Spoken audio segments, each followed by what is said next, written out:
அரசியல் களம் என்னவாக இருக்கும்? என்ன மாதிரியான மாற்றம்? நினைத்துக்கலாம் அந்த சீமானோட எல்லாம் போய் அரசியல் பண்றதுக்கு நாம நின்று என்ன பண்ண நீ அப்படி என்ன சீமான அரசியல் பண்ணிட்டாரு? ஆடு மாடுகளுக்கு மாநாடு நடத்தி கொண்டு அவர் ஒரு அரசியல். இப்ப எடப்பாடி ஒருத்தர் தலைமை, ஒரு தலைமைக்கு கீழே கட்டுப்பட்டு இந்த கட்சி நடக்குது. இவர்களெல்லாம் வந்து விட்டால் ஆளுக்கு ஒரு தலைமை, ஆளுக்கு ஒரு கூட்டம், ஆளுக்கு ஒரு கட்சி, ஒரு கட்சிக்குள் 4 கட்சி நடக்கும். ஒரே நடிகை 100 பேர் சொல்லுவேன், என்னுடைய கனவில் வந்தால் ஏற்பாடு செய்ய முடியுமா என்று கேட்பாங்க. என்ன இதெல்லாம் ஒரு அரசியல்? நீ ஒழுங்கா அவிசல் இல்லாத ஒரு அரிசி போட மாட்டேங்கிற, உங்கள்கிட்ட அரிசியை பல பேர் மாட்டுக்கு தான் பயன்படுத்துகிறேன், இதெல்லாம் உனக்கு செய்ய முடியலை சொன்னா ஒருத்தி ஒரு பொம்பளை வீட முடிஞ்சு போயிட்டாலாம். உள்ளது தர மாட்டேங்கிறேன், அரிசி ஒழுங்கா போட மாட்டேங்கிறேன், வீச்ச முடிச்ச அரிசியை போடுற, இதுல கனவு வேற கேட்க வந்துட்டியான்னு ஒரு பொம்பளை கேட்டாலாம். இதெல்லாம் சொல்லுகிறார்கள், பத்திரிகையில் இப்படியெல்லாம் கேட்டார்கள், மக்கள் சகித்தார்கள், பல பேர் பதிலே சொல்லவில்லை என்று சொல்லுகிறார்கள். நானாக எய்த்து தான் நிற்பேன். நீ என்னைய ஈழத்தை அழிக்கிற, நீ திராவிட இயக்கம் வைத்துக் கொண்டு ஈழத்தை அழிக்கிற என்று எய்த்து தான் நிற்பேன். நான் எய்த்து தான் எழுதினேன், நான் எய்த்து தான் எழுதினேன்.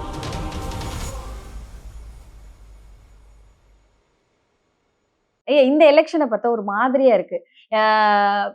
பாமகலையும் வந்துட்டு அன்புமணி அவர் வந்து எலெக்ஷன் நிக்க மாட்டேன்னு சொல்லிட்டாரு. டிடிவி தினகரன் ஐயா அவர்கள் நிக்க மாட்டேன் அப்படின்னு சொல்லிட்டு நிக்க மாட்டேன்னு சொல்லிட்டாரு. அன்புமணி நிக்கலையா? அன்புமணி அவர்களும் நிக்கல. இந்த மாதிரி பெரிய பெரிய ஆட்கள்லாம் நிக்கல அப்படின்னு சொல்லி பின்வாங்கும் போது அரசியல் களம் என்னவாக இருக்கும்? என்ன மாதிரியான மாற்றம்? நினைத்துக்கலாம் அந்த சீமானோட எல்லாம் போய் அரசியல் பண்றதுக்கு நாம நின்று என்ன பண்ண போறோம்? ஆடு மாடுகளுக்கு மாநாடு நடத்தி கொண்டு அவர் ஒரு அரசியல். அதாவது விஜய் வந்ததினால் நாட்டில் ஏற்பட்டிருக்கிற ஒரே ஒரு மாறுதல், சீமா அவுட். விஜய் வந்து சீமானுடைய ஓட்டை பிடிங்கிடுவார், அவ்வளவுதான். தவிர பிறருடைய ஓட்டையெல்லாம் பிடுங்குவார் என்பதற்கான ஆதாரம் என்னிடம் இல்லை. ஏன்னா அவர் ஒரு உளறல் கூட்டம். இந்த நாட்டுல வந்து 12% 13% ஓட்டு அலையுது, 50 ஆண்டுகளா அலையுது. அந்த ஓட்டு விஜயகாந்துக்கு போணுச்சு, சரியா? விஜயகாந்த் அந்த அளவு தான் வாங்க முடிஞ்சு, தனிச்சு. கூட்டணியில் சேர்ந்து தான் எதிர்கட்சியாக முடிந்ததை தவிர தனியாக நின்ற போது 12-13% வாக்குகள் தான் பெற முடிஞ்சு. அந்த ஓட்டு விஜயகாந்த் இல்லாத போது அதில் ஒரு பகுதி சீமானுக்கு போணுச்சு. அப்போ விஜய் வரல. அப்புறம் விஜய் வந்த பிறகு அந்த ஓட்டு விஜய்க்கு வந்து விடும், சீமா அவுட்டு. அப்புறம் விஜயும் வாங்கி 10-12% நம்ம என்ன தொங்க முடியும்? ஒன்றும் தொங்க முடியாது, ஆட்சிக்கெல்லாம் வர முடியாது.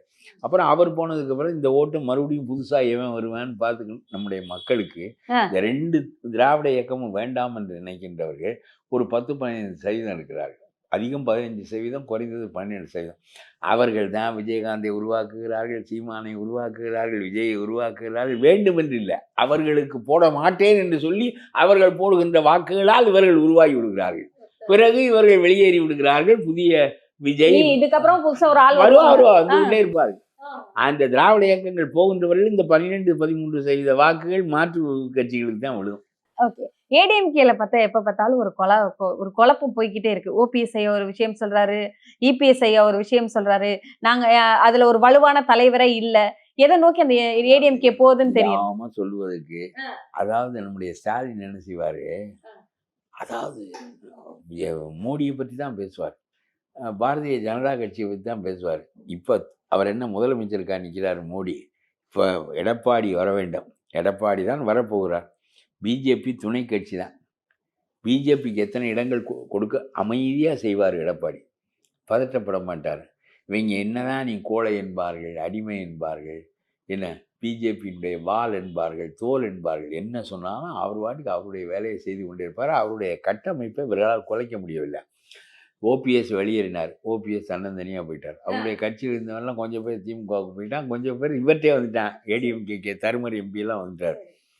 அதே மாதிரி இப்போ ஏன் வந்து சின்னம்மா ஓபிஎஸ் இவர்களெல்லாம் கட்சியில் சேர்த்து கொள்ள மறுக்கிறார் என்றால், தினகரன் கூட்டணி ஆகிட்டார், அது பேச்சில்லை. இவர்களும் கூட்டணி ஆகலாம். சின்னம்மாவும் ஒரு கட்சி வைத்து கூட்டணி ஆனால் ஒப்புக்கொள்வார்கள். அது அதிமுக தானே, எம்ஜிஆர் வெளிவந்தவர்கள் தானே. ஆனால் கட்சிக்குள்ள இவர்களை விட்டால் மீண்டும் கட்சி 4 கூட்டமாக நடக்கும். ஏன்னா இப்போ ஒரு கூட்டம் ஆளுக்கு ஒரு, இப்போ எடப்பாடி ஒருத்தர் தலைமை, ஒரு தலைமைக்கு கீழே கட்டுப்பட்டு இந்த கட்சி நடக்குது. இவர்களெல்லாம் வந்து விட்டால் ஆளுக்கு ஒரு தலைமை, ஆளுக்கு ஒரு கூட்டம், ஆளுக்கு ஒரு கட்சி, ஒரு கட்சிக்குள் 4 கட்சி நடக்கும். அதனால அவர் விட மாட்டேங்கிறார். அப்படின்னு நான் நினைக்கிறேன். ம். இப்போ ஓபிஎஸ் விட்டா உள்ள வந்தா என்ன சும்மா வந்துருப்பாரா? என்ன பண்ணுவாரு? ஈரோடு மாவட்ட செயலாளர் மாதிரி பேசாம இருப்பாரா? ஒரு உள்ள வந்தோடனே கொஞ்சம் ஆள் சேர்ப்பாரு. அப்புறம் வந்து நான் என்ன 2வது இந்த தருமரை நிறுத்துறதுலான சண்டை போட்டாங்க. ஆமா, ஆமா. ராமநாதபுரம் தருமரை இவர் வந்து பரிந்துரைத்தார். அது என்னது, நீங்க ஒண்ணு கொடுத்தா நான் ஒண்ணு கொடுப்பேன்னாரு. நீங்க ஒரு ஆளை எம்பி ஆகுனா நான் ஒரு ஆளை எம்பி ஆகுவேன். உங்களுக்கும் வி ஆர் ஈக்குவல் அப்படின்னாரு ஓபிஎஸ். தருமரை ஆக்கியாச்சு. சண்டை ஆரம்பமாயிடுச்சு. இப்படியே போனால் தலைமைக்கு ஒரு மதிப்பு இல்லாமல் போயிடும். தலைமை எல்லா இடமும் கலந்து தருமரை ஆவதினால் எடப்பாடிக்கு என்ன இருக்குது? எடப்பாடி மகனாக ஆகிறார், அது ஒன்றும் இல்லை. இந்த 4 கட்சியாக நடந்தது இப்போ கடைசியில் ஒரு கட்சி ஆகிவிட்டது. இந்த ஒரு கட்சியில் கூட்டணி சேர்க்க வேண்டுமே தவிர நீ ஒரு கட்சிக்குள்ள விட்டால் ஒரு கட்சி மறுபடியும் 4 கட்சி ஆகும். சரி, இப்போ இவங்க இபிஎஸ் திமுகவெல்லாம் பெரிய கருவூலம் அதை மகன் கையில் கொடுத்துட்டார். யாரெல்லாம் மகனுக்கு இடையூறாக இருப்பானோ அவனையெல்லாம் ஏற்கனவே நீக்கிட்டார். வைகோவை விரட்டிட்டாரு. அதுக்கு முன்னாடி இருந்த எல்லா தலைவர்களையும் விரட்டி. உண்மைதானா? அதான், அது உண்மைதான். கேளு. அதுக்கப்புறம் வந்து யார் வந்து ஐயா என்னன்னு வாழை 2 ஆட்ட வேண்டியது, ஒரு ரொட்டி துண்டு போட்டாச்சுன்னா வாழை சுரட்டிக்க வேண்டியது அப்படிங்கிற துரைமுருகன் மாதிரியான ஆட்கள் தான் எஞ்சி நின்றாங்க. கேள்வி கேட்க விடாம பண்றாங்க. கேள்வி கேட்காத ஆட்கள். வாழை ஆட்டினால் கருணாநிதிக்கு தெரியும் வாழை அது ரொம்ப ஆட்டுது, ஒரு ரஸ்க்கு போடணும். ஒரு ரஸ்க்கு போடுவார். நம்முடைய துரைமுருகன் பேசாமல் இருப்பார். துரைமுருகன் என்ன சொல்லியிருக்காரு? நான் ஸ்டாலினுக்கு சேவை செய்வேன், உதயநிதிக்கு சேவை செய்வேன், இன்ப நிதிக்கும் சேவை செய்து விட்டு தான் போவேன் இருக்காரு. எவ்வளவு பெருசு! அப்புறம் பின்னாடி வர அரசியல் அவர் சொல்லிட்டாரு. எவ்வளவு என்ன நடக்க போகுது? எவ்வளவு பெரிய விசுவாசம்! எவ்வளவு பெரிய விசுவாசம்! என்ன இந்த விசுவாசம்? காட்பாடியில் உள்ள மலையை தவிர வேற எல்லாத்தையும் வளைச்சிட்டாரு. அது திமுகவால் தான் நடந்துச்சு. அவர் எப்போதும் சொல்லுவார், நெகம் முளைத்த நாளாக நான் திமுகவிலே இருக்கிறேன். இதென்ன பெருமை? நெகம் முளைச்ச நாளாக திமுகவில் இருந்ததுனால தான் காட்பாடியே உங்கள் கைக்கு வந்துருச்சு, மலையை தவிர. இது ஒரு சிறப்பா என்று கேட்கிறேன். நெகம் முளைத்த நாளாக இந்தந்த கொள்கைகள் காரணமாக இருக்கிறேன். இந்த கட்சியில் நான் இல்லாவிட்டால் இந்தந்த கொள்கைகள் தவறி போய் சொல்லு. ஈழம் அழிஞ்சிச்சு திமுகவால். ஆமாம். ஆனால் அந்த கட்சியிலே தான் இருக்கிறேன். பெருமையா? நானாக இருந்தால் எதிர்த்து தான் நிற்பேன். நீ என்னைய ஈழத்தை அழிக்கிற, நீ திராவிட இயக்கம் வைத்துக்கொண்டு ஈழத்தை அழிக்கிறாய் என்று எதிர்த்து தான் நிற்பேன். நான் எதிர்த்து தான் எழுதினேன். எதிர்த்து தான் எழுதினேன். ஆகவே நான் அப்புறம் எத்தனையோ தவறுகள் நடந்தன. ஊழல் வழக்குகள், மற்றவை, நெருக்கடி நிலையில் இந்திரா காந்தி இவர்களை போட்டு ஒடுக்கியது, பிறகு இந்திரா காந்தி இவர்கள் கூட்டு சேர்ந்து எல்லா நிலைகளிலும் என்ன போற்றி திருவகவல் பாடிக்கொண்டு அந்த கட்சியிலே இருந்து பல முறை மந்திரியாக ஆகி பல முறை எம்எல்ஏயாக ஆகி காட்பாடியை வளைத்து, பிறகு காட்பாடியில் அவருக்கு தேவைப்படுகின்ற இடம் கொஞ்சம்தான். அவ்வளவு பெரிய காட்பாடி தேவையில்லை, ஒருத்தனுக்கும் தேவையில்லை. ஒருத்தருக்கு சிந்திக்க தெரியலையே. வாழ்வின் பயன் என்ன என்று சிந்தித்தால் இந்த வேலை செய்ய மாட்டான். நமக்கு வயிற்றுக்கு சோறுட வேண்டும். வாழும் மனிதருக்கெல்லாம் என்று பாரதி சொன்னவர், வயிற்றுக்கு சோறு வேண்டும், உடை வேண்டும், சினிமா இருக்கிறதுக்கு இடம் வேண்டும், அப்புறம் கட்டிக்கிறதுக்கு ஒரு பொண்டாட்டி வேண்டும், ஒரு அன்பு செலுத்துவதற்கு. இதெல்லாம் ரொம்ப குறைஞ்ச தேவை.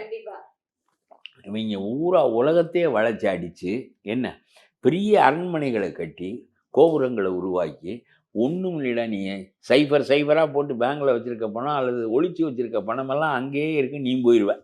அது தெரியணும்ல உனக்கு. நாட்டில் வந்து நெய்யறிவு இருந்துச்சு தமிழ்நாட்டில். சங்க இலக்கியத்தெல்லாம் படித்தா ஒவ்வொரு மன்னனும் நேர்மையாக இருந்திருக்கேன். திருமாவளவன் சும்மா எனக்கு மன்னர்களே பிடிக்காதுன்னு ஆரிய படை இழந்த நெஞ்செழியனை விட சிறந்த மனிதனை எங்கே போய் பார்ப்பேன்? கரிகால் பருவளத்தானை விட சிறந்த மனிதனை எங்கே போய் பார்ப்பேன்? எனக்கு மன்னர்களையே பிடிக்காது, எவனையும் பிடிக்காது. எல்லாரும் ஆதிக்கம் செலுத்தினாங்க. என்ன ஆதிக்கம் செலுத்தினான்? அதிகாரம் என்பதே ஆதிக்கம் தான். நீ பார்லிமெண்ட் மெம்பராக இருக்கிய, அது ஆதிக்கம் தான். அது ஆதிக்கம் இல்லையா? அது பவர். நீ உனக்கு தனி விமானம், உனக்கு தனி ரயில் பெட்டி, உனக்கு எல்லாம் நடக்குது, சௌரியமா பெரிய காரில் போகிற அதிகாரம் என்ன? இதெல்லாம் பேசி சும்மா வெட்டி பேச்சு தினம் பேசி கொண்டே இருக்க முடியாது. ராஜராஜ சோழனின் பேர் தமிழில். ராஜராஜ சோழன் பெருவுடையார் கோயிலை உருவாக்கினான். அந்த கோயிலை உருவாக்குவதற்கு பல ஆண்டுகள் ஆன போது பல ஆயிரம் மக்கள் வேலை பெற்றார்கள். பிறகு அந்த பெருவுடையார் கோயிலுக்கு நெய் அளிப்பதற்காக ஆடுகளை அளித்தான், மாடுகளை அளித்தான். அதெல்லாம் சினிமா கொடுத்து இவ்வளவு நிபந்தம். அதுக்கு கோயிலுக்கு நீ வந்து நெய் செலுத்தணும், நீ வந்து பால் செலுத்தணும், நீ செய்யணும், இதுக்கெல்லாம் மாடு நான் தர்றேன்.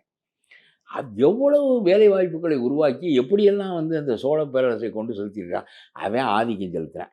கடாரத்தை வென்றான், கலிங்கத்தை வென்றான். கலிங்கங்கிறது ஒரிசா, கடாரங்கிறது மலையா, சரியா? இதெல்லாம் இதுக்கு போய் வெல்லணும்.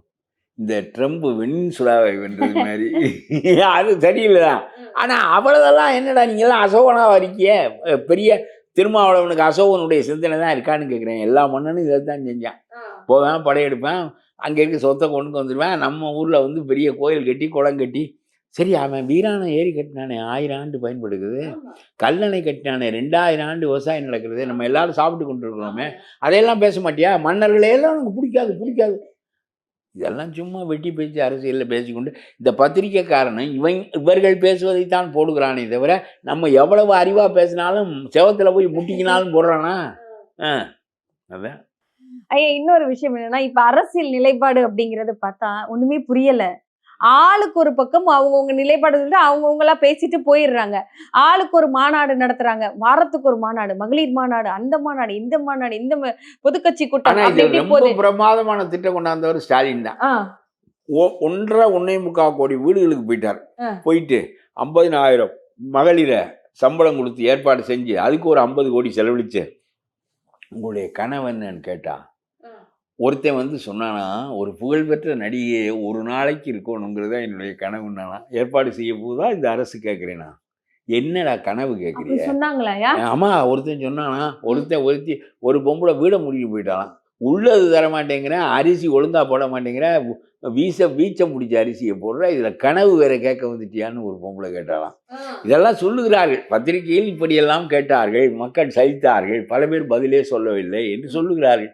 இந்த கனவு திட்டத்தினுடைய அடிப்படையில் இவர்கள் வந்து தேர்தல் அறிக்கை தயாரிக்கிறார்களாம். நான் சொல்றேன், பல பேர் கேட்டது வீட்டு மனை வேணும், வீடு வேணும். கொடுப்பியா? 2 கோடி பேருக்கு கொடுக்கணும். கொடுப்பியா? வைத்திருக்கிறாயா?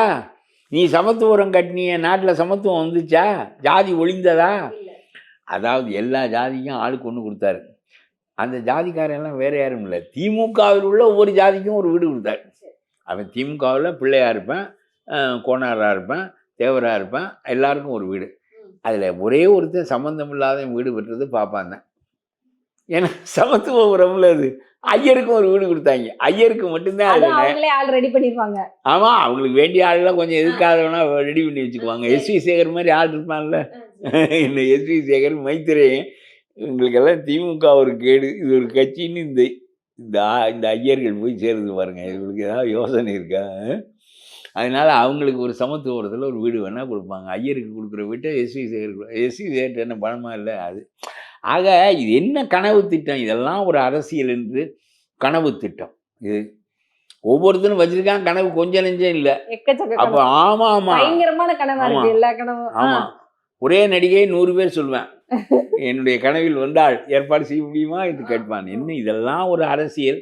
நீ ஒழுங்கா அவிசல் இல்லாத ஒரு அரிசி போட மாட்டேங்கிற, உங்கள்கிட்ட அரிசியை பல பேர் மாட்டுக்கு தான் பயன்படுத்துகிறேன், இதெல்லாம் உனக்கு செய்ய முடியலை. பள்ளிக்கூடத்தில் இருக்க வாத்தியார்களுக்கு சாப்பாடு போடுற, பலகாரம் கொடுக்குற. பள்ளிக்கூடத்தில் இருக்க வாத்தியார்களுக்கு நீ டெம்பரரியாக வச்சு 15,000 சம்பளம் கொடுக்குற. அவன் எல்லாம் 20 வருஷமாக இருக்கேன், சாகுறேன். துப்புரவு பணியாளர், நர்ஸு, கண்டக்டர், டிரைவர், ஒருத்தனுக்கும் சம்பளம் கொடுக்குறதில்ல. இதை கம்யூனிஸ்ட் கட்சி கேட்கறதில்ல. கேட்பான், சும்மா பேருக்கு கேட்பேன். அவனு அங்கே வந்து கொடியை பிடிச்சிக்கின்னு இவர்களுக்கெல்லாம் கொடுங்கள் என்று சொல்லுவான். 12 மணி நேரம் வேலை செய்வதற்கு ஒரு சட்டத்தை உருவாக்கிய மனிதன், பிறகு அந்த சட்டம் நிறைவேறவில்லை என்பது வேறு. அப்படி ஒரு மனப்பான்மை உள்ள முதலமைச்சரை நாம் பெற்றுக்கிறோம். அது ஒன்றுக்காகவே இந்த முதலமைச்சர் விரட்டப்பட வேண்டும் என்று நான் சொல்லுவேன். விரட்டிட்டா யார் வருவா? இல்லை, விரட்டினா மாற்றி வரும். 50 ஆண்டுகளாக மாறி மாறி தான் ஆண்டு இருக்கிறார்கள். என்ன இப்போ நாடு கெட்டு போச்சு, இதே மாதிரி தான் இருக்கு. அதனால அதாவது யார் வந்தாலும் இவர்களை விட பரவாயில்லை. அதுதான் என்னுடைய கருத்து. கண்டிப்பா. தொடர்ந்து பேசுவோம். நன்றி.